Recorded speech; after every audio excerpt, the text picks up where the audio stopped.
تحریک منہاج القرآن یا اس کا ایک سیاسی کارکن ہونے کے حوالے سے میں یہ آپ کو بتا دینا چاہتا ہوں کہ اس الیکشن میں ہم چلے گئے تھے، جس میں آپ کو پتہ ہے میں بھی امیدوار تھا اور ہمارے بہت سارے دوست اور بھی امیدوار تھے. تو اس وقت بھی ہمیں حضور شاہ 2 تحصیلوں کو چھوڑ کر، یہ میرے خیال میں حویلی اور نیلم کے علاوہ باقی کی سیاسی جماعت ہے جی، تو ان کا قیام کیوں عمل میں لایا گیا؟ کون لوگ نہیں آئے، کارکن آئے، کارکنوں نے اپنی جانیں قربان کی، اپنا زیادہ شکیں عوام کے لیے ہیں، لیکن ان کا کوئی ذکر ہی نہیں کرتا، ان کو ایکسرسائز ہی نہیں کرتا. جو ہو رہا ہے وہ اشرافیہ کے لیے ہو رہا ہے. وہ روٹی کپڑا اور مکان کا نعرہ تھا، لوگ ان کے پیچھے دوڑ رہے تھے کیونکہ لوگ پسے ہوئے تھے، محروم تھے. تو پریکٹیکلی لوگوں کو وہ نہیں مل سکا، چونکہ بھٹو صاحب بھی ایک جاگیردار خاندان سے تھے. آج بھی آپ دیکھیں جس صوبے میں اس پارٹی کی حکومت، تو ہم کوشش کریں گے کہ ہمارا جو ووٹ، یہ اس کو بیعت کہہ لیں. صحیح ہے کہ حضرت امام حسین علیہ السلام نے یزید کی بیعت نہیں لی، اس کو ووٹ نہیں دیا، ووٹ نہیں دیا، جان دے دی. صحیح. ٹھیک. بسم اللہ الرحمن الرحیم. UNN اسٹوڈیو سے براہ راست نشریات کے لیے میں ہوں آپ کا میزبان رضوان قریشی. تمام دیکھنے، سننے اور چاہنے والوں کو السلام علیکم. کہتے ہیں کہ قابلیت انسان کو بلندی تک پہنچاتی ہے اور کردار ہمیشہ بلند رکھتا ہے. دور حاضر میں جب سیاست کے طور اتوار بدل رہے ہیں، نظریات کی سیاست آہستہ آہستہ ختم ہو رہی ہے، لوگ مفادات کی سیاست کو ترجیح دے کر جائز و ناجائز طریقہ سے مفادات کے حصول کے چکروں میں پڑے ہوئے ہیں. ایسے میں بہت کم لوگ ایسے ہیں جو استقامت کے مسائل بن سکتے ہیں. ان میں ایک نام سید ابراز سرور شاہ صاحب کا ہے، جو تحریک منہاج القرآن آزاد کشمیر کے مرکزی صدر ہیں. آج اسٹوڈیو میں ہمارے ساتھ موجود ہیں، ان سے گفتگو کا آغاز کرتے ہیں. السلام علیکم. وعلیکم السلام ورحمۃ اللہ وبرکاتہ. پیر صاحب ویلکم، آپ اسٹوڈیو میں تشریف لائے. آپ کا بھی شکریہ جی کہ آپ نے اظہار خیال کا موقع دیا. پیر صاحب، تحریک منہاج القرآن کا مکمل تعارف جو کہ ہمارے ناظرین جاننا چاہتے ہیں، تو اس حوالے سے آپ. بسم اللہ الرحمن الرحیم. اللہم صلی علی سیدنا مولانا محمد وعلی آلہ وصحبہ وبارک وسلم. اعوذ باللہ من الشیطان الرجیم. هو الذی ارسل رسولہ بالہدی ودین الحق لیظہرہ علی الدین کلہ. صدق اللہ العظیم. میں تحریک منہاج القرآن کا تعارف کرانے کے لیے میں نے قرآن حکیم کی ایک آیت کا ایک حصہ تلاوت کیا ہے. یہ اس کا مین موضوع ہے. اس سے مراد میں چونکہ وقت کو سامنے رکھتے ہوئے اظہار خیال کروں گا، ورنہ تو اس کے لیے بہت زیادہ وقت درکار ہوتا ہے. اس آیہ مبارکہ میں میرے اور آپ کے آقا صلی اللہ علیہ وآلہ وسلم کی بعثت مبارکہ یا آپ کی تشریف آوری کا جو بڑا مقصد ہے وہ بیان ہوا ہے جی. کہ آپ صلی اللہ علیہ وآلہ وسلم کو یہ دین حق دے کر بھیجا گیا تاکہ اس کو دنیا میں موجود ادیان پر غالب کیا جا سکے. گویا کہ آپ صلی اللہ علیہ وآلہ وسلم غلبہ دین حق کے لیے تشریف لائے، جو بڑا مقصد ہے. باقی تو پھر اس کی آگے جزیات ہیں. یہ غلبہ فتح مکہ کی شکل میں قائم ہوا اور پھر خلفائے راشدین کے دور میں یہ بڑھتا بڑھتا ایک ویلفیئر اسلامک سٹیٹ جو حضرت عمر فاروق کے زمانے میں دنیا کے 3 بر اعظموں پر پھیلی ہوئی تھی، اس کی شکل میں نمودار ہوا. اور اگر اسلامی تاریخ کو سٹڈی کریں تو یہ غلبہ کم و بیش 1100 سال ورلڈ پر قائم رہا. کچھ جزوی خرابیاں مختلف علاقوں پر آتی رہیں، لیکن یہ غلبہ قائم رہا. تو بیسک جو حضور اکرم صلی اللہ علیہ وسلم نے اس دین کو غالب فرمایا تھا، اس کا زوال 1100 سال کے بعد شروع ہو گیا. اس کے خلاف مختلف سازشیں ہوئیں. مثلا وہ جو عالمی طاقتیں جو اس زمانے میں جن کو 2 تخت کہا جاتا تھا، کیسر و کسرا، روم اور ایران، جو ان کو شکست ہوئی تھی، اور انہوں نے اس اپنی شکست کا بدلہ لینے کے لیے پھر مختلف حربے اختیار کیے، مسلمانوں کے خلاف سازشیں ہوئی. اس کی بڑی ایک ڈیٹیل ہے کہ کس طرح کی انہوں نے طریقہ اختیار کیا. مثلا اس میں صرف ایک ایگزامپل کوٹ کروں گا، بہت ساری ایگزامپلز ہیں. ایک ایگزامپل یہ کوٹ کروں گا کہ ایک یہودی ایک بک لکھتا ہے، اس میں وہ یہ لکھتا ہے جی کہ اسلام کے بارے میں لکھتا ہے کہ بہت اچھا مذہب ہے، حضور اکرم صلی اللہ علیہ وآلہ وسلم کے بارے میں لکھتا ہے کہ آپ دنیا کے سب سے بڑے لیڈر ہیں جو کسی تعلیمی ادارے میں اس طرح نہیں گئے اور اتنا بڑا ایک انقلاب لائے۔ وہ اس لیے یہ لکھ رہا ہے کہ پڑھنے والا ایک عام آدمی یہ سمجھے کہ یہ یہودی ہو کے سچی باتیں کرتا ہے، تاکہ وہ بندہ رائے قائم کر لے کہ اس کی ہر بات سچی ہے۔ تو پھر وہ آخری چند سطور میں اپنا مقصد حاصل کرتا ہے۔ وہ یہ کہتا ہے جی کہ جس طرح ہر عروج کو ایک زوال ہوتا ہے، اب اسلام کو زوال آ گیا، اب اس کو عروج نہیں مل سکتا۔ تو یہ ایک شکست خوردگی پیدا کی گئی۔ ایک ہوتی ہے شکست کہ کسی کو شکست ہوتی ہے لیکن وہ دوبارہ فتح کے لیے سٹرگل کرتا ہے، لیکن جب شکست خوردگی بندہ ذہنی طور پر ازیوم کر لیتا ہے جی کہ اب میں فتح حاصل نہیں کر سکتا، تو پھر وہ اس کے لیے سٹرگل نہیں کرتا۔ آپ اپنی سوسائٹی میں جائزہ لیں، جہاں جہاں خرابیاں ہیں، آپ خرابیوں کے بارے میں اگر بات کریں جی کہ ہم ان کی اصلاح کرنا چاہتے ہیں، تو ہماری سوسائٹی سے جواب ملے گا کہ یہ نہیں ٹھیک ہو سکتی، جی اتنا خراب ہو گیا، یہ نہیں ٹھیک ہو سکتا۔ تو گویا کہ ہم شکست خوردگی کا شکار ہیں۔ تو وہ جو غلبہ قائم ہوا تھا اور پھر وہ زوال پذیر ہونا شروع ہوا، تو اس غلبے کی بحالی کے لیے مختلف تحریکیں چلی۔ آپ چلے جائیں مصر، حسن البنا کی تحریک ہے، اخوان المسلمین، پھر اس کے بعد ریشمی رومال، پھر جو بھی تبلیغی جماعت، جماعت اسلامی، جتنے بھی لوگ آئے، ان کا یہی دعویٰ تھا جی کہ ہم اس غلبہ کی بحالی کے لیے کام کر رہے ہیں۔ تو باوجود بہت سارے لوگ وہ اپنی منزل حاصل نہ کر سکے۔ تو تحریک منہاج القرآن کے جو قائد ہیں حضور شیخ الاسلام، اللہ تعالیٰ کا ان کا بڑا خصوصی کرم ہے کہ انہوں نے جب اپنے اس منزل کا تعین کیا آج سے 40 سال پہلے، تو انہوں نے اس غلبے کی بحالی کے لیے، مثلا ہمارا اس وقت کا جو موٹو ہے وہ آج اسی پر ہم قائم ہیں کہ تحریک منہاج القرآن عالمگیر غلبہ اسلام کی بحالی کی تحریک ہے، جو اتحاد امت کے لیے ورلڈ میں قائم کر رہی ہے۔ تو پھر آگے اس کی بے شمار ڈائریکشنز ہیں، جہات ہیں، کہ مثلا اس کی یونیورسٹیز ہیں، چارٹر یونیورسٹی ہے منہاج القرآن کی جو مرکز میں ہے، اس کی ایک برانچ کراچی میں ہے، اور مختلف جگہوں پر برانچز کھل رہی ہیں، مختلف جگہوں پر کالجز کھل چکے ہیں، کوئی تقریباً 450-500 سکولز ہیں۔ ایک تو یہ تعلیمی انقلاب، اور اسی طرح دنیا کے 90 سے زائد ممالک میں تحریک منہاج القرآن کا نیٹ ورک ہے، وہاں اسلامک سینٹر قائم ہیں۔ جو لوگ دنیا کے دیگر ممالک میں بستے ہیں، ان کے نوجوان نسل کو، بچوں کو ان کی اصلاح کے لیے کام کیا جاتا ہے۔ پھر تحریک منہاج القرآن کا ایک ویلفیئر ونگ ہے جو پوری دنیا میں جہاں بھی لوگ کسی مشکل میں ہوتے ہیں ان کی مدد کے لیے پہنچتے ہیں۔ منہاج ویلفیئر فاؤنڈیشن، اس کا مانچسٹر میں مرکزی آفس ہے۔ تو اسی طرح مثلا اس کا پھر اپنا ایک یوتھ کا ونگ ہے، منہاج یوتھ جی، اور اسی طرح اسٹوڈنٹ ونگ ہے، مستفی اسٹوڈنٹس موومنٹ، اور اس کا لائر ونگ ہے۔ اسی طرح یہ ایک ملٹی ڈائریکشن تحریک ہے۔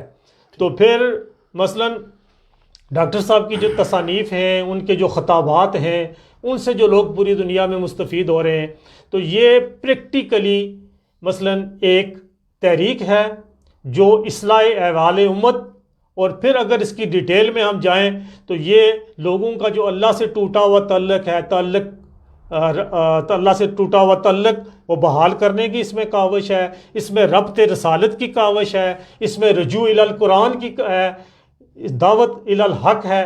تو اس طرح کے مختلف، اور پھر مثلا اس کا نیٹ ورک جو ہے، ہماری چونکہ یہ تحریک انٹرنیشنل تحریک ہے، اور پاکستان میں جو اس کا مرکزی ہیڈ کوارٹر ہے لاہور میں، وہاں پھر آگے صوبائی اس کی تنظیمات ہیں۔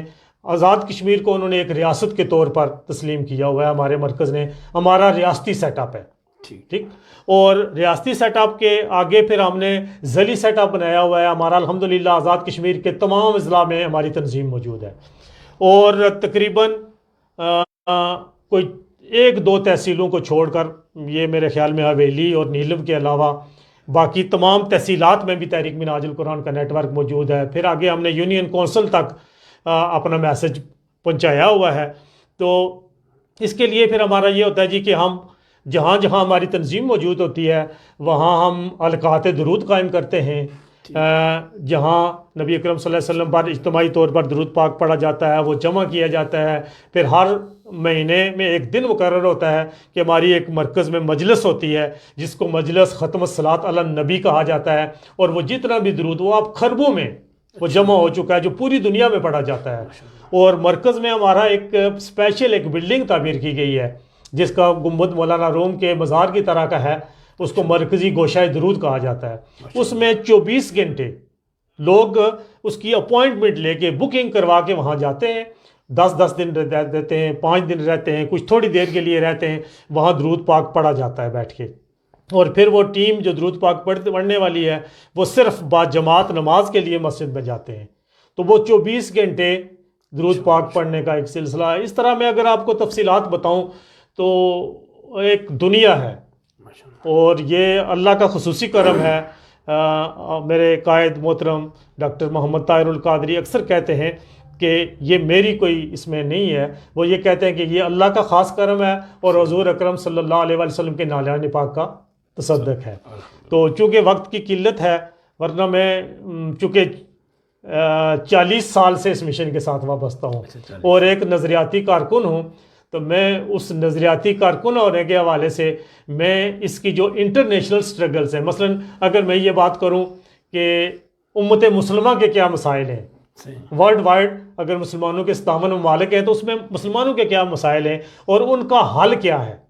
دیکھیں کہ ایک تو ہوتا ہے جی کہ کوئی بیماری ہوتی ہے, اس کی تشخیص ہوتی ہے, لیکن میرے قائد نے تمام بیماریوں کی تشخیص بھی کی ہے اور ان کا علاج بھی بتایا ہے. ٹھیک, میں ایک کارکن ہونے کے حوالے سے, میں ایک دور دراز پسماندہ پہاڑوں میں رہنے والا کارکن, میں الحمدللہ اگر آپ مجھ سے پوچھیں گے کہ پاکستان کے قومی مسائل کیا ہیں اور ان کا حل کیا ہے تو میں آپ کو ڈیٹیل کے ساتھ بتا سکوں گا. آزاد کشمیر ہمارا چھوٹا سا خطہ ہے, اس کے کیا ہیں, کیا مسائل ہیں. یہ مثلا 4300 مربع میل ہے, تو اس کے کیا مسائل ہیں, اس کا حل کیا ہے. الحمدللہ میں ایک عالمگیر تحریک کا ایک کارکن ہونے کے حوالے سے میں اس پر بھی الحمدللہ بات کر سکتا ہوں. تو اب آپ جو بھی آپ کا کوئی ٹاپک ہے اس کے مطابق میں انشاءاللہ صاحب اپنے ہم تحریک منہاج القرآن انٹرنیشنل کے حوالے سے لوگوں کو بھرپور تعارف کرایا ہے, اس کے قیام کے مقاصد سے بھی آگاہ کیا ہے. عوامی تحریک چونکہ آپ کی سیاسی جماعت ہے جی, تو ان کا قیام کیوں عمل میں لایا گیا, کون سیاسی ناگزیر وجوہات تھی؟ اور دوسرا آزاد کشمیر میں چونکہ پاکستان عوامی تحریک ابھی رجسٹرڈ ہو چکی ہے, 2-3 روز پہلے شاید ہوئی ہے, تو اس حوالے سے آپ نے پارلیمانی بورڈ بنایا, اور کیا آزاد کشمیر میں انتخابی عمل میں بھرپور طریقے سے حصہ لینے کی کوئی تیاری ہے؟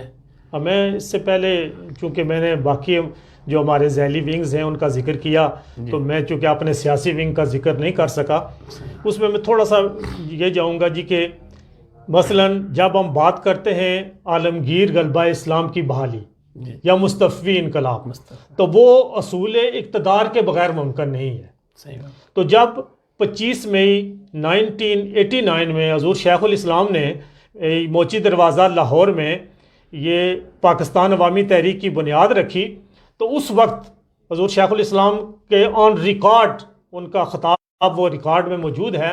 انہوں نے یہ کہا تھا کہ اگرچہ پاکستان میں جو مروج سسٹم ہے انتقال اقتدار کا, جو انتخابی نظام ہے, یہ اچھے لوگوں کے لیے نہیں ہے, یہ اشرافیہ کا ہے, یہ کرپٹ مافیا کا ہے, یہ جس کو نہیں ہم کہتے دان دونس اور داندلی والوں کا ہے. لیکن چونکہ مروج یہ ہے, اور ہم اتمام حجت کے طور پر اس کو 2 الیکشن ایکسرسائز کریں گے. ٹھیک, چونکہ تحریک منہاج القرآن ہو یا اس کا کوئی بھی ونگ ہو, سیاسی ونگ ہو یا اس کے باقی ونگ ہو, مقصد تو ایک ہی ہے.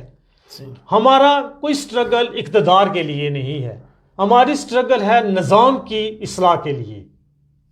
ٹھیک, تو چونکہ حضور شیخ الاسلام نے 2 الیکشن ایکسرسائز کر کے اس کے بعد اپنا طریقہ کار بدلنے کے لیے وہ انہوں نے چونکہ انتخابی اصلاحات کے لیے ہم نے ایک دھرنا دیا, ایک دھرنا ہمارے جو لوگ شہید ہوئے اس کے لیے ہم نے دھرنا دیا. تو جہاں تک آزاد کشمیر کا تعلق ہے, ہمارے مرکز نے ہماری ریاستی باڈی کو اس میں انڈیپینڈنٹ کیا ہے, بلکہ یہاں جو ہماری سیاسی ونگ ہے اس کا نام جموں کشمیر عوامی تحریک ہے. جموں کشمیر عوامی تحریک پاکستان عوامی تحریک نہیں ہے. اور جموں کشمیر عوامی تحریک یہ حضور شیخ الاسلام جب آزاد کشمیر کے دورے پر آئے 2001 میں, تو وہ اس وقت انہوں نے اس کا قیام کا اعلان کیا تھا, اور اعلان کے فوراً بعد ہی اس الیکشن میں ہم چلے گئے تھے. جس میں آپ کو پتہ ہے میں بھی امیدوار تھا اور ہمارے بہت سارے دوست اور بھی امیدوار تھے. تو اس وقت بھی ہمیں حضور شیخ الاسلام نے یہ حکم فرمایا تھا کہ آپ نے جس سے ووٹ مانگنا ہے اس سے کوئی اپنا ذاتی تعلق نہیں بیان کرنا ہے, اس سے اپنا مشن اور آپ کے جو مقاصد ہیں اس مقاصد کے نام پر ووٹ مانگنا ہے. وہ آپ کو 20 ووٹ ملیں, آپ کو 10 ملیں, 1000 ملے, 2000 ملے, وہ آپ کا اپنا ایک ووٹ بینک ہے اور اس نام پر آپ نے لیا ہے. اور آپ لوگوں کو شعور دلائیں کہ آپ جو یہ ووٹ دیتے ہیں آپ گویا کہ ایک مشن, ایک نظریے کی حمایت کرتے ہیں. مثلا یہ اس کو بیعت کہہ لیں. صحیح ہے کہ حضرت امام حسین علیہ السلام نے یزید کی بیعت نہیں لی, اس کو ووٹ نہیں دیا, جان دے دی. ٹھیک, تو ہمارا بھی یہی تھا کہ ہم نے فیلڈ میں جا کے, ہمیں مرکز نے جس طرح انسٹرکشن دی اس الیکشن میں ہم گئے. پھر اس کے بعد کچھ چونکہ مرکز کی پالیسی اور مشکلات, تو اس دفعہ جو ہمارا ایک بھرپور اجلاس ہوا اس میں دوستوں نے کہا جی کہ ہمیں اپنا ووٹ بینک ضائع نہیں کرنا چاہیے.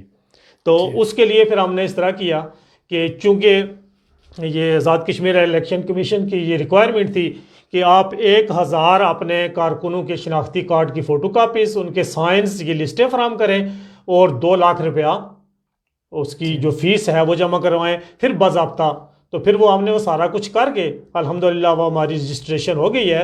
تو ابھی ہمارا پارلیمانی بورڈ بھی بن گیا ہے. تو ہمارے جہاں ہمارے کچھ دوست ہیں جو تھوڑی سٹرگل کر سکتے ہیں وہ انشاءاللہ میدان میں آئیں گے. تو جو بھی ہوگا مثلا کم از کم آپ اپنا جو ذاتی ووٹ بینک ہے, چونکہ ہماری ہر جگہ تحریک منہاج القرآن کی تنظیم موجود ہے پورے آزاد کشمیر میں, تو ہم کوشش کریں گے کہ ہمارا جو ووٹ نظریاتی ووٹ ہے وہ دوسرے لوگوں کو نہ جائے. ٹکٹوں کا فیصلہ شیخ الاسلام کریں گے یا آزاد کشمیر کا نہیں, آزاد کشمیر کا پارلیمانی بورڈ کرے گا. اس میں شیخ الاسلام بلکہ پاکستان عوامی تحریک کے معاملات میں بھی انہوں نے مداخلت چھوڑ دی ہے. اس کی بھی میں ذرا تھوڑی وضاحت کر دوں کہ بہت سارے لوگوں کو پتہ نہیں ہوتا, وہ کہتے ہیں کہ جی ڈاکٹر طاہر القادری صاحب نے سیاست چھوڑ دی ہے. جو انہوں نے اتنی اپنا خون جگر دے کے دنیا میں ایک سسٹم بنایا اس کو وہ چھوڑ نہیں رہے. لیکن انہوں نے شورا میں, جو ہماری مرکزی شورا ہے جس کا میں بھی ممبر ہوں, اس شورا میں انہوں نے ایک اجازت لی.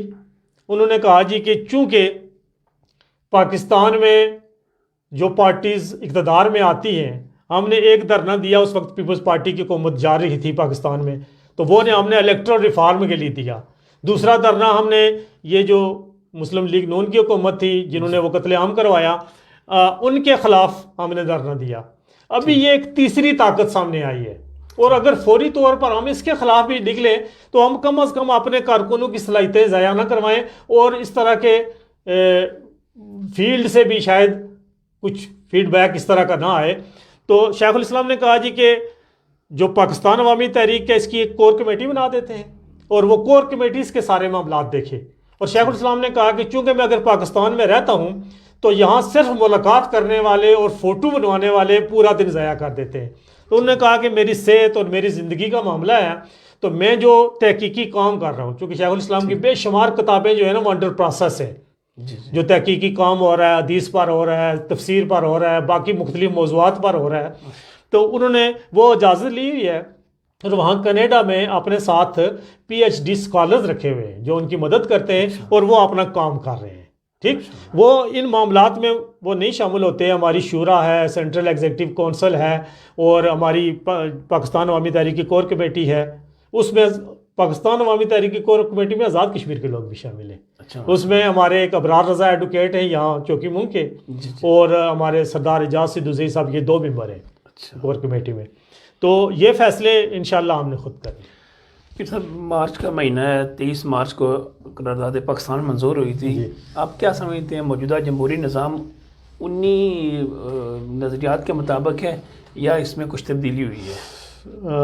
اصل میں اگر سچ پوچھے تو قیام پاکستان کے بعد اور حضرت قائد اعظم کے وصال کے بعد جو بھی قیادتیں آئی اقتدار میں وہ اس مقصد پر نہیں چل سکی, جو سچی بات ہے. میں نے سچ کہنا ہے چونکہ میں نے اپنی قبر میں جانا ہے. ٹھیک, مثلا آپ نے کہا نا کہ جمہوری, میں اس کو بھی جمہوری نہیں کہتا. جمہوریت یہ ہوتی ہے کہ اس میں عوام سارا کچھ ہوتے ہیں. صحیح. ٹھیک. مثلا آپ آئین پاکستان کو دیکھیں، اس میں جو شکے ہیں زیادہ شکے عوام کے لیے ہیں، لیکن ان کا کوئی ذکر ہی نہیں کرتا، ان کو ایکسرسائز ہی نہیں کرتا. جو ہو رہا ہے وہ اشرافیہ کے لیے ہو رہا ہے. ٹھیک. مثلا یہ لوگ جب اسمبلی میں بیٹھتے ہیں تو جب ان کے مفاد کی بات ہوتی ہے، اپنی تنخواہیں زیادہ کرنا چاہتے ہیں، اپنی مراد زیادہ کرنا، وہ بل تو فوراً پاس ہوتے ہیں، وہ اس میں کوئی جھگڑا بھی نہیں ہوتا. لیکن جب عوام کی بات آتی ہے تو وہاں تو پھر وہ مچھلی بازار ہوتا ہے، وہاں ان کے جھگڑے ہوتے ہیں. یہ جس مقاصد کے لیے پاکستان بنا تھا، آج تک میں آپ کو ایک بات بتاؤں بڑی انٹرسٹنگ. پاکستان میں 3 طبقوں نے حکومت کی ہے. صحیح. ایک جاگیردار، ایک سرمایہ دار اور ایک فوجی ڈکٹیٹر. صحیح. اور میں آپ کو بتاؤں کہ جاگیردار کا مزاج کیا ہوتا ہے. اس کی جاگیر میں جتنے لوگ ہیں وہ اس کے غلام ہیں. صحیح. اس میں اگر کوئی تحصیل ہے تو تحصیلدار بھی اس کی مرضی کا ہے. اس کی جاگیر میں اگر کوئی ضلع واقعہ ہوتا ہے تو ضلع کا ڈی سی بھی اس کی مرضی کا ہوتا ہے. وہ جو بھی کرے، نہ اس کو تھانہ پوچھتا ہے نہ اس کو کوئی اور پوچھتا ہے. تو جب جاگیردار اقتدار میں آتا ہے تو وہ پورے ملک کو اپنی جاگیر کے طور پر چلاتا ہے. اور پھر جو سرمایہ دار ہوتا ہے، سرمایہ دار کا مزاج کیا ہوتا ہے، اس کا ہے جی کہ آج 1 میل ہے، کل 2 ہو جائیں، پرسوں 3 ہو جائیں. کس طرح بجلی چوری کی جائے، کس طرح گیس چوری کی جائے، کس طرح ٹیکس بچایا جائے. تو جب سرمایہ دار اقتدار میں آتا ہے تو وہ پورے ملک کو اپنی مل یا فاؤنڈری کے طور پر چلاتا ہے. ٹھیک. وہ ملک کے جتنے وسائل ہیں وہ ٹیکنیکل طریقے سے یہاں سے چرا کے دنیا کے مختلف ممالک میں اپنی وہ بزنس امپائرز قائم کرتا ہے. اور پھر تیسرا جو طبقہ ہے فوجی ڈکٹیٹر. فوجی جو افسر ہے اس کا مزاج یہ ہے کہ وہ جو حکم کرے اس کو جواب یس میں ملے، نو میں نہ ملے. ٹھیک. جب وہ اقتدار میں آتے ہیں تو پھر وہ پورے ملک کو اپنی بٹالین یا کمپنی کی طرح چلاتے ہیں. تو پھر آپ یہ امید کریں کہ یہاں کوئی بہتری ہوگی. یہ گزشتہ جتنا بھی عرصہ گزرا ہے قیام پاکستان میں کے بعد وہ بہتری نہیں آ سکی، عوام کے لیے کچھ نہیں ہو سکا. اور اگر میں یہ بات بھی نہ کروں کہ مثلا ایک وقت آیا، کچلے ہوئے لوگ تھے، پسے ہوئے لوگ تھے. میں اس زمانے میں اسٹوڈنٹ تھا، میرے خیال میں کوئی 8ویں 9ویں کا اسٹوڈنٹ تھا. تو اس وقت عروج تھا بھٹو صاحب کا، وہ روٹی کپڑا اور مکان کا نعرہ تھا. لوگ ان کے پیچھے دوڑ رہے تھے کیونکہ لوگ پسے ہوئے تھے، محروم تھے. تو پریکٹیکلی لوگوں کو وہ نہیں مل سکا چونکہ بھٹو صاحب بھی ایک جاگیردار خاندان سے تھے. آج بھی آپ دیکھیں جس صوبے میں اس پارٹی کی حکومت ہے وہاں کے لوگ کتنی مشکل میں ہیں. آپ اندرون سندھ جا کے دیکھیں کتنے وہ پانی ان کو کس طرح کا مل رہا ہے، ان کے حالات کیا ہیں، بھوک کیسی ہے، سارا کچھ. تو وہ میں سمجھتا ہوں کہ ایک لوگوں کے ساتھ دھوکہ ہوا عوام کے نام پر. اور پھر ایک بھٹو صاحب کے خلاف تحریک چلی، قومی اتحاد، 9 جماعتیں اس میں شامل تھی. وہ اس تحریک کا نام تھا نظام مصطفیٰ. اس میں کوئی شک نہیں ہے کہ نظام مصطفیٰ ہمارے مسائل کا حل ہے، لیکن وہ جن لوگوں نے یہ نعرہ لگایا تھا ان کے پاس پریکٹیکلی نظام مصطفیٰ نافذ کرنے کا کوئی پروگرام موجود ہی نہیں تھا، صرف ایک نعرہ تھا. اور اس تحریک کی روشنی میں جب وہ نعرہ لگا تو لوگوں نے سمجھا کہ وہ روٹی کپڑا اور مکان تو ہمیں کچھ نہ دے سکا، لیکن یہ جو اسلام کا نعرہ ہے یہ ہمارے مسائل کا حل ہوگا. اور اس طرح ہوا کہ لوگوں نے اتنے بڑے بڑے جلوس نکالے بھٹو صاحب کے خلاف. اور بھٹو صاحب کی جو فورس تھی میرے خیال میں ایف ایس ایف، ان کی ڈائریکٹ گولیاں اپنے سینے پر کھائیں. صحیح. ٹھیک. وہ اسلام کے نام پر تحریک تھی لیکن پریکٹیکلی وہ لوگ نہ دے سکے. جنرل ضیاء الحق صاحب آگے اور وہ لوگ جو اس 9 جماعتی اتحاد میں تھے انہوں نے ضیاء الحق صاحب کی شورا میں جا کے وزارتیں لے لی. ٹھیک. اور اب میں بدقسمتی سے یہ کہتا ہوں کہ اب یہ تیسرا دھوکہ جو ہوا ہے لوگوں کے ساتھ یہ تبدیلی کے نام پر ہوا ہے. مثلا وہ لوگ جو امپارشل تھے، جو ووٹ دینا گناہ سمجھتے تھے، صحیح، جو سمجھتے تھے کہ یہ جو پارٹیاں ہمارے ساتھ دھوکہ کر رہی ہیں، تو وہ لوگ نکلے تبدیلی کے نام پر. انہوں نے سمجھا جی کہ اب ہمارے مسائل حل ہوں گے، لیکن یہ بھی ایک نعرہ تھا، پریکٹیکل پلان نہیں تھا کہ نظام کو بدلنا کیسے ہے. بیوروکریسی کو کیسے کنٹرول کرنا ہے, مافیا کو کیسے کنٹرول کرنا ہے. مثلا دیکھیں 5 سال کے پی میں حکومت رہی, اب 3 سال ہونے والے ہیں. 8 سال میں کوئی اس طرح کی تبدیلی ہم نہیں دے سکے. چھوٹی چھوٹی تبدیلیاں آئی ہیں, لیکن جس طرح کی لوگوں کو امید تھی, یہ لوگوں کے ساتھ سمجھ لیں کہ ایک تیسرا دھوکہ ہو گیا. اور میں صرف یہ ان کی بات نہیں کر رہا ہوں, میں باصیت کارکن تحریک منہاج القرآن یا اس کا ایک سیاسی کارکن ہونے کے حوالے سے میں یہ آپ کو بتا دینا چاہتا ہوں کہ میرے قائد حضور شیخ الاسلام نے 200 اسکالرز اپنے ساتھ بٹھا کے دنیا کے تمام ممالک کے نظام سٹڈی کر کے اور پاکستان کا ایک نظام تیار کیا ہے. وہ فائل ورک ہے, ایک کمرہ بنا ہوا ہے. ٹھیک ہے کہ یہ پورا نظام تبدیل کس طرح کرنا ہے. ٹھیک, لیکن یہ آپ لوگوں پر ہے. مثلا ہم نے جو دھرنا دیا اس میں ہر روز میرے قائد جب خطاب کرتے تھے تو وہ کہتے تھے کہ ہم اپنے لیے نہیں نکلے, ہم آپ کے لیے نکلے ہیں. لیکن لوگ نہیں آئے, کارکن آئے. کارکنوں نے اپنی جانیں قربان کی, اپنا کاروبار قربان کیے, جانیں دیں, زخمی ہوئے, سارا کچھ ہوا, لیکن پریکٹیکلی وہ لوگ نہیں نکلے. اگر لوگ نکلتے تو شاید کوئی نقشہ ڈیفرنٹ ہوتا. پھر صاحب ہمارے براہ راست نشریات میں مختلف لوگوں کے کمنٹس بھی آ رہے ہیں. شکیل انجم کیانی صاحب کا نے لکھا ہے کہ جناب پیر صاحب محکمہ اوقاف اور وزارت مذہبی امور ملک میں مساجد سرکاری طور پر تعمیر کریں اور علماء اور خطیب حضرات کو اعلیٰ سرکاری اسکیل دیں تاکہ احساس کمتری ختم ہو. یہ ان کی اچھی تجویز ہے, لیکن اس کو کرے گا کون؟ میں تو یہ چاہتا ہوں کہ مثلا ہمارا نظام تو ایسا ہونا چاہیے کہ ہمارا ایک نظام تعلیم ہونا چاہیے. مثلا ہمارا ایک بچہ جب میٹرک کرے نا تو اس کو دین اور فقہ کی بنیادی چیزیں پتہ ہوں. ٹھیک, لیکن ہمارا جو لارڈ میکالے کا نظام ہے, آپ یونیورسٹی سے فارغ ہونے والے پی ایچ ڈی آدمی سے دین کی بنیادی چیزیں پوچھے تو اس کو پتہ نہیں ہوتی, اور مدرسوں سے فارغ ہونے والے کو بنیادی چیزیں جو ہماری دنیا کی ہیں ان کا پتہ نہیں ہوتا. تو یہ تو ہے کہ مثلا ہمارے جو اوپر لوگ جاتے ہیں, ہماری جو بیوروکریسی ہے, ظاہر ہے نظام آزاد کشمیر میں میرے خیال میں لگ بھگ 100 بیوروکریٹ ہے. Secretary, deputy secretary, additional secretary, what's ever. ٹھیک, تو ان لوگوں کا تو کوئی ویژن نہیں ہے کہ یہ کچھ کر سکیں گے. اور پھر جو ہمارے وزیر جاتے ہیں انہوں نے تو اپنا سیزن لگانا ہوتا ہے, وہ ان کو سیکٹری جو کچھ کر کے دیتے ہیں انہیں سائن کرنے ہوتے ہیں. تو بہرحال ضرورتیں تو بہت ساری ہیں, بہت ساری ایسی چیزیں ہیں. آزاد کشمیر ایک چھوٹا سا خطہ ہے, اس کو تو بہت بہتر طریقے سے خوشحال کیا جا سکتا ہے. اس پر یہی جو لوگ ہیں یہ بوجھ ہیں, ان کی وجہ سے ہی یہاں کے وسائل جو ہیں وہ ضائع ہو رہے ہیں. تو بہرحال صاحب اتنے الجھے ہوئے سیاسی نظام میں جب مفادات کی سیاست ہو رہی ہے پاکستان میں, تو کیا سمجھتے ہیں کہ مذہبی جماعتوں کو سیاست میں رہنا چاہیے یا انتخابی سیاست میں یا علیحدگی کریں؟ دیکھیں جی کہ مذہبی جماعتیں اگر اس طرح کی اچیومنٹ نہیں کر سکتی, اس طرح کی مثلا اگر خیراتی 1-2 سیٹیں لے لیتے ہیں, ٹھیک ہے, آپ نے دیکھا آزاد کشمیر میں بھی جماعت اسلامی نے 2 سیٹیں لی ہیں, پاکستان میں بھی لیتے ہیں, کبھی کسی جماعت کے ساتھ اتحاد کر کے کسی, تو اس کا کوئی آؤٹ پٹ نہیں ہوتا.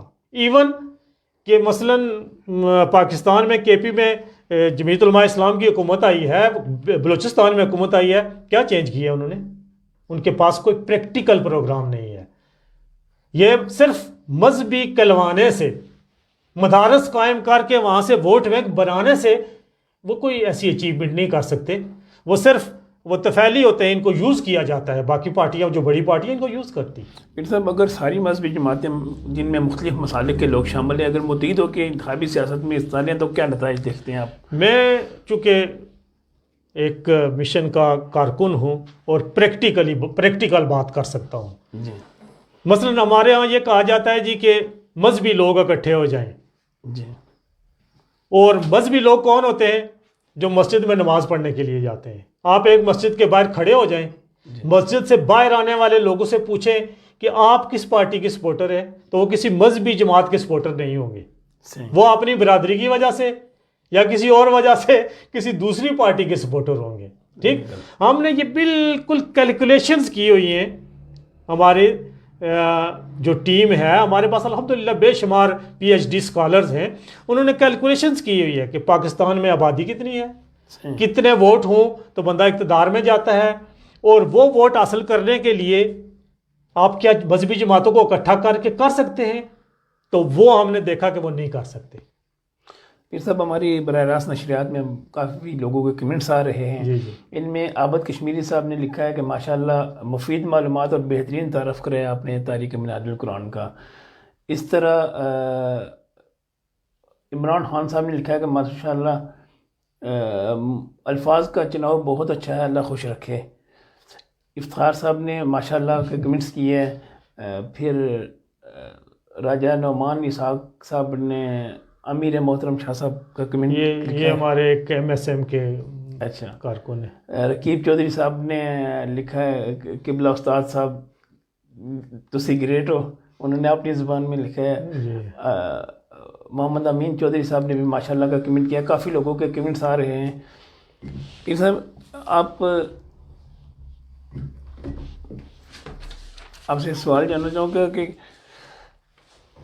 کیا آزاد کشمیر میں آپ کا کسی سیاسی جماعت کے ساتھ اتحاد ہو سکتا ہے, آزاد جموں کشمیر عوامی تحریک کا؟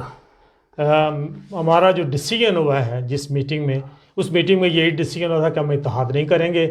ہم ایک تو کوشش کریں گے کہ اپنے کینڈیڈیٹس آئیں, اور جہاں کینڈیڈیٹس نہیں آ سکیں گے وہاں ہم اتحاد نہیں کریں گے, بلکہ ہم دیکھیں گے کہ وہاں مقامی سطح پر ہم اگر کسی کو ووٹ دینا پسند کرتے ہیں, کسی کو سمجھتے ہیں اس پوزیشن میں, یا ووٹ فار نن بھی ہمارے پاس ایک آپشن موجود ہے. اب پاکستان میں دریں دیے گئے پاکستان عوامی تحریک کی جانب سے شیخ الاسلام کی سربراہی میں, تو آپ کیا سمجھتے ہیں کہ لوگوں کی طرف سے اس پہ کچھ کمنٹس آئے ہوں گے, کچھ پازیٹیو کچھ نیگیٹیو, اس حوالے سے کیا سمجھتے ہیں کہ شیخ الاسلام کی شخصیت کو متنازع نہیں بنا دیا گیا؟ نہیں, یہ اصل میں یہ چیزیں ہم کیلکولیٹ کرتے رہتے ہیں. ایویلیویشن کا ہمارا ایک نظام ہے. مثلا ہر مہینے ہم یہ دیکھتے ہیں کہ ہمارے ساتھ نئے لوگ کتنے شامل ہوئے ہیں. ٹھیک ہے, اور جب یہ دیکھتے ہیں کہ وہ کدھر سے آ رہے ہیں, فیلڈ میں لوگوں کا ویو کیا ہے, ٹھیک, تو اس سے اب یہ پتہ چلتا ہے کہ مثلا جن لوگوں نے اپنے مثلا جن کے مفادات کی سیاست ہے, جو آج اکٹھے بھی ہیں, وہ لوگ انہوں نے کوشش کی, لیکن وقت نے یہ ثابت کیا کہ جو کچھ ڈاکٹر طاہر القادری صاحب کہہ رہے تھے وہ درست ہے. مثلا انہوں نے بات کی کہ آپ اس سسٹم میں موجود ہوتے ہوئے ہزار الیکشن کروا لیں, آپ کو کوئی اچیومنٹ, کوئی تبدیلی نظر نہیں آئے گی. اور وہ حقیقت ہے کہ آج اسی پر جھگڑے ہو رہے ہیں جی کہ وہ الیکشن کا نظام ٹھیک نہیں ہے, وہ اس طرح کا ہے, اس طرح کا ہے, اس طرح کا ہے. تو یہی باتیں حضور شیخ الاسلام 40 سال سے کہہ رہے ہیں. سب ناظرین کی معلومات کے لیے کہ منہاج القرآن کے ممبران کی تعداد کتنی ہوگی, یہ بتا سکتے ہیں؟ یہ تعداد لاکھوں میں ہے. ویسے کمپیوٹرائز ہے سارا نظام. ٹھیک, مثلا میں یہاں سے ایک میسج کرتا ہوں مرکز میں کہ مجھے کوٹلی تحصیل کے رفقا کی, تو مجھے وہ ود ان فیو منٹس وہ ای میل کر دیں گے جی کہ یہ لوگ ہیں, ان کے یہ نام ہے, ان کا یہ ممبرشپ نمبر ہے. ٹھیک, ایک پورا ایک سلسلہ ہے. اور پھر وہ جب ممبرشپ ہوتی ہے تو وہاں سے ایک ماہنامہ ہمیں بھیجا جاتا ہے. جو فیمیل ہوتی ہیں ان کے لیے دختران اسلام, اور مردوں کے لیے ماہنامہ منہاج القرآن, یہ بھیجا جاتا ہے. تو اس طرح کی تعداد الحمدللہ لاکھوں میں ہے. اس میں اسٹوڈنٹس ونگ کی اپنی ممبرشپ ہے, یوتھ کی اپنی ممبرشپ ہے, وومن لیگ کی اپنی ممبرشپ ہے. اس طرح کا ایک پورا سلسلہ ہے. آزاد کشمیر میں آمدہ انتخابات میں اگر پاکستان کے لوگ بھی, آپ کی مرکزی قیادت سے تعلق رکھنے والے لوگ بھی یہاں انتخابی مہم کے لیے آئیں گے, یا وہ سارا آپ مقامی سطح پہ ہی ارینج کریں گے؟ یہ ڈیپینڈ کرتا ہے کہ کوئی ایسی ضرورت پڑے یا نہ پڑے. ویسے اس طرح کی کوئی ہم نے فی الحال ڈسکشن اس پر نہیں ہوئی. یہ چونکہ ہماری ابھی مزید ڈسکشن ہوگی. ہمارا فی الحال پہلا ٹاسک تھا کہ ہم اپنے رجسٹریشن کروا لیں. اس کے لیے ہم نے آزاد کشمیر بھر سے 1000 ممبرس کے شناختی کارڈ حاصل کیے, اور وہ اپنی باقاعدہ رجسٹریشن کروائے. سر ہماری چونکہ اس گفتگو میں آپ کے بہت اچھے دوست رہے، مطلب انقلابی صاحب ان کا ذکر نہ کر رہا میں سمجھتا ہوں زیادتی ہوگی، کیونکہ بے شمار لوگوں کی طرح آپ بھی اس شوق کی کیفیت سے نہیں نکل سکے، تو اس حوالے سے ناظرین کو کچھ دیکھیں بتانا جی کہ پسند ہے۔ چونکہ ہم کلاس فیلو رہے ہیں 1981 میں ہم اکٹھے ہوئے، جب وہ کھوئٹہ کالج سے ایف اے کر کے آئے اور میں نے اپنے کالج سے آئی کام کیا تو پھر ہم ایم بی اے میں داخل ہوئے، تو اس زمانے سے ہی ہماری ایک اچھی انڈرسٹینڈنگ ہو گئی، اگرچہ کہ ہمارا نظریاتی اور سیاسی اختلاف تھا لیکن یہ کبھی بھی آڑے نہیں آیا۔ مثلا یونیورسٹی کے گنے چنے ووٹ ہوتے تھے، اور ایک موقع ایسا آیا کہ میں نے مطلوب صاحب کو ووٹ نہیں دیا اور وہ ہار گئے، جماعت اسلامی جمعیت طلبہ کامیاب ہو گئی، اچھا، لیکن یہ میرے ساتھ ناراض نہیں ہوئے۔ میں نے کہا کہ میرا نظریاتی ووٹ ہے۔ مطلوب صاحب پہلی دفعہ ممبر کشمیر کونسل بن کے آئے تو ان کا وہ جلوس آ رہا تھا اولاڑ سے، تو مجھے لوگوں نے کہا جی کہ آئیں آپ کے پاس گاڑی ہے ہم چلتے ہیں۔ میں نے کہا جی کہ میں نظریاتی کارکن ہوں، میں پیپلز پارٹی کے جھنڈوں میں سفر نہیں کر سکتا۔ تو مطلوب صاحب کی میری ملاقات ہوئی اپنے سٹاپ پر، بھائی نثار صاحب نے ان کے گلے میں ہاتھ ڈالا، تو میں نے کہا کہ میں اس لیے نہیں آیا، تو انہوں نے کہا جی آپ نے ٹھیک کیا ہے، ٹھیک ہے۔ تو یہ ہمارا اس طرح کا ایک تعلق رہا، اور وہ ویسے بھی ان کے اندر بہت بڑی رواداری تھی لیکن میرے ساتھ کچھ زیادہ تھی۔ جی ہاں، وہ بڑا محبت کرتے تھے، بڑا ان کی کمی محسوس ہو رہی ہے، لیکن کیا یہاں پر جانا تو ہے۔ اس ہماری براہ راست نشریات میں حافظ محمد موسیٰ صاحب، ارسلان شاہ صاحب، محمد ندیم صاحب، انصر چودھری صاحب نے اٹلی سے، وحید میرا صاحب، شاہد محمود صاحب، ایم آصف چودھری، کامران کریم صاحب، جاوید جاذب صاحب، معز اسرار، خواجہ خالد محمود صاحب نے مدینہ منورہ سے، عرفان محمود مغل صاحب، ابرار حسین شاہ صاحب، عوامی تحریک میرپور، عبد الرحیم صاحب، محمد ساجد اکرم صاحب، مبین سرفراز صاحب نے آپ کے لیے نیک خواہشات کا اظہار جزاک کیا اللہ جی، ہے۔ ان سب کا آپ کا بہت شکریہ۔ یہ سب آپ اپنے ناظرین کو کچھ پیغام دینا چاہیں الیکشن کے حوالے سے، جمہوری روایات کے حوالے سے؟ تو میں ایک ہی گزارش کروں گا کہ ہم برادریوں کے نام پر، مفادات کے نام پر ان لیڈرز کے پیچھے دوڑتے ہیں، لیکن ایک بات یاد رکھیں کہ ہم نے اپنی قبر میں جانا ہے۔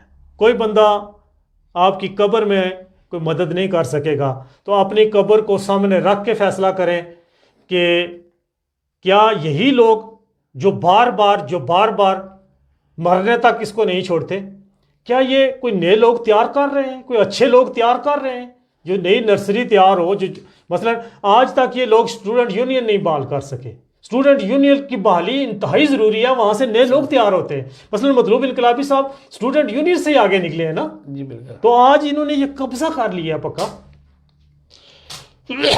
بلدیاتی انتخابات بلدیاتی انتخابات بہت ضروری ہیں، اور بلدیاتی انتخابات سے یہ نیچے گراس روٹ لیول تک یہ لوگوں کے کام جو ہوتے ہیں نا وہ کرنے چاہیے۔ مثلا یہ ممبر اسمبلیز کی برات نہیں ہونی چاہیے، ان کو تو صرف قانون سازی کرنی چاہیے نا، جو یہ کام لوگوں کے تو کرنے چاہیے بلدیاتی اداروں کو۔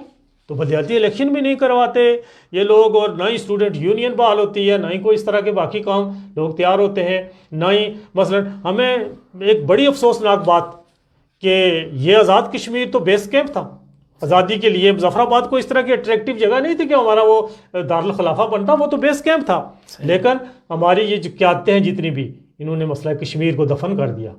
ہمارے نصاب میں اس طرح کا پتہ ہی نہیں ہے۔ آج آپ کسی گریجویٹ سے پوچھیں کشمیر ایشو کیا ہے، اس کو کوئی نہیں پتا، اس پر کوئی بات نہیں کرتا۔ تو یہ ہمارا جو جتنے بھی ہے، مثلا ہمارا تعلیمی نظام، ہمارا میڈیا، وہ پرنٹ میڈیا ہو یا الیکٹرانک میڈیا ہو، انہوں نے لوگوں کو ٹیچ کرنا ہوتا ہے، لوگوں کو سکھانا ہوتا ہے کہ آپ نے باصیت مسلمان کیسا ہونا چاہیے، آپ کو باصیت پاکستانی کیسا ہونا چاہیے، اور باصیت کشمیری کیسا ہونا چاہیے۔ صحیح۔ تو یہ جو ہماری پہچان ہے، میں یہاں ایک چیز کوٹ کروں گا، سید قاسم شاہ صاحب بڑے مشہور ہیں موٹیویٹر، انہوں نے ایک موقع پر کہا تھا کہ آپ نے اگر قوم تیار کرنی ہے تو ان کو 3 چیزیں دیں۔ ایک، نصاب میں سیرت پاک شامل کریں۔ دنیا کے سب سے بڑے لیڈر ہمارے نبی صلی اللہ علیہ وآلہ وسلم ہیں، نصاب میں شامل کریں، لوگوں کو پڑھائیں، لوگوں کو پتہ چلے جی کہ ہمارے نبی کیا ہے۔ ایک، نصاب میں شامل کریں اقبال، اور ایک جو قومی ہیرو ہے نا ان کی عزت کریں۔ مثلاً ہم نے مرنے کے بعد عبدالستار ایدھی کو بھی متنازع بنا دیا، ہم نے ڈاکٹر قدیر کے ساتھ کیا کیا؟ صحیح. ٹھیک. تو یہ جو لوگوں جن کی خدمات ہوتی ہیں ان کی عزت کریں اور اقبال پڑھائیں اور سیرت پاک پڑھائیں. آپ کا مقصد یہ ہے کہ تاریخ لکھیں، تاریخ کو بنائیں، لیکن تعصبات سے بالاتر ہو کر. اور علی رضا صاحب، محمود احمد صاحب، سید احمد قادری، شاہد چودھری صاحب، راشد ملک صاحب نے بھی آپ کو سلام عرض کیا ہے اور آپ کے لیے نیک خواہشات کا اظہار کیا ہے. جزاک اللہ جی، صاحب کا بہت شکریہ. اس کے ساتھ آج کے پروگرام، آج کا مہمان سے اجازت چاہتا ہوں. السلام علیکم ورحمۃ اللہ.